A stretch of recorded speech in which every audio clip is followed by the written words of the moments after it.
इस वीडियो में transportation in plant पढ़ेंगे। इससे पहले वाली वीडियो में आपको एनिमल ट्रांसपोर्टेशन के संबंध में ह्यूमन हार्ट जो भी होता है और ब्लड वेसल्स हैं उसके संबंध में आपको ठीक तरीके से बताया गया था।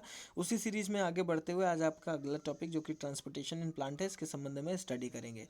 देखिए, प्लांट जो होता है, अगर प्लांट के स्ट्रक्चर को हमें ठीक तरीके से देखने को मिले तो हम क्या कहते हैं, प्लांट के अंदर कुछ स्ट्रैंड लाइक स्ट्रक्चर पाए जाते हैं। ठीक है, ये जो स्ट्रैंड लाइक स्ट्रक्चर होते हैं यही रूट के द्वारा और पौधे के लगभग सभी भागों में लिक्विड या वाटर का ट्रांसपोर्टेशन करते हैं, या वाटर के अलॉन्ग विद जो भी मिनरल्स होते हैं उनको पौधे के अलग अलग भागों तक ले जाते हैं। ठीक है, तो ये जो स्ट्रैंड लाइक स्ट्रक्चर होते हैं इनको हम दो नामों से बुलाते हैं, जिन्हें हम जाइलम या फ्लोएम कहते हैं।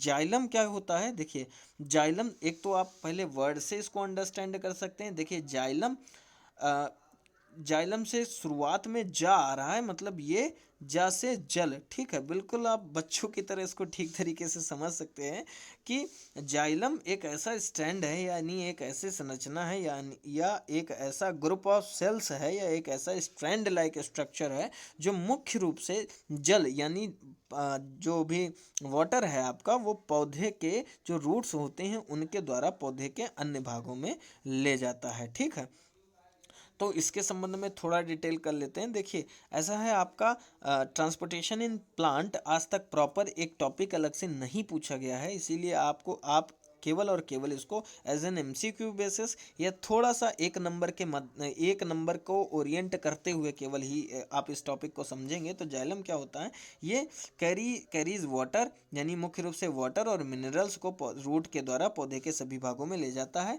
और इसमें इसके द्वारा जब ये ट्रांसपोर्टेशन करता है वाटर या मिनरल्स का, तो इसमें कोई भी खास एनर्जी यूज नहीं होती है। ठीक है, अब फ्लोएम इसी तरीके से दूसरा स्ट्रैंड पाया जाता है जो कि मुख्य रूप से पौधे में उपस्थित भोजन को ले जाने के कारण, यानी जो कि आपका ग्लूकोज की फॉर्म में भोजन बनता है उसको पौधे के जरूरी अंगों तक ऊर्जा में परिवर्तन के लिए ले जाता है।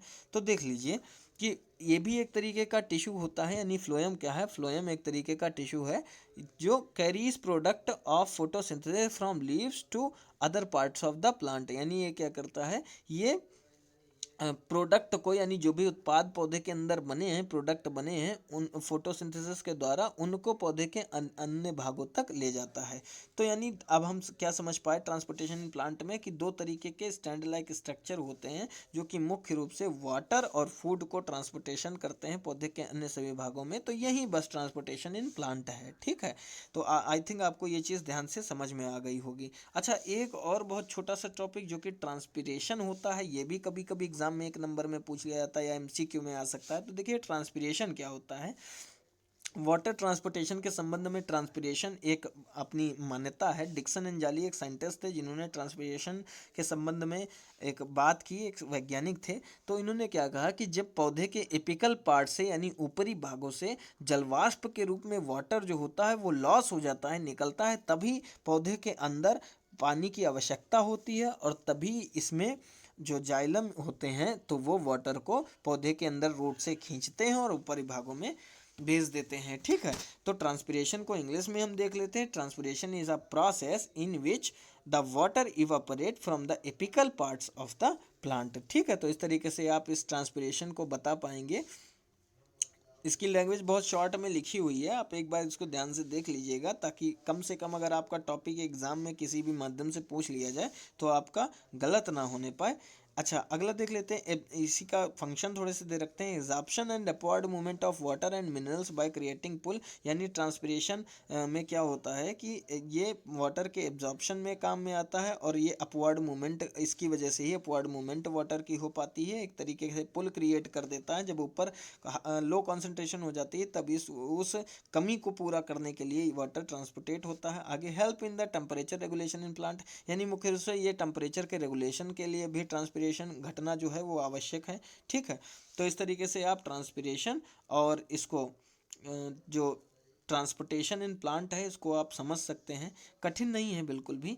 ये वीडियो आपका एनिमल ट्रांसपोर्टेशन के साथ में ही अपलोड होना था, लेकिन इसको अलग से अपलोड किया गया है। कोई दिक्कत नहीं है, बहुत ही माइनर सा टॉपिक है। आप थोड़ा सा इस पर कॉन्सेंट्रेट कर लीजिएगा तो आपका क्लियर हो जाएगा। नेक्स्ट वीडियो में आपका जो ह्यूमन एक्सक्रीटरी सिस्टम है तो उसको हम स्टडी करेंगे। तो आप लगातार इस चैनल पर हमारे साथ बने रहिए। मैं विश्वास आपको दिलाता हूँ कि जो मैंने प्रयास किया है इसमें धीरे धीरे करके आपकी जो बोर्ड एग्ज़ाम की सफलता है वो आपकी निश्चित कर दी जाएगी, और पूरी प्रयास किया जाएगा कि आप अपने बोर्ड एग्ज़ाम में अच्छे मार्क्स से सफल हों। ठीक है। ओके बच्चे, हैव अ गुड डे।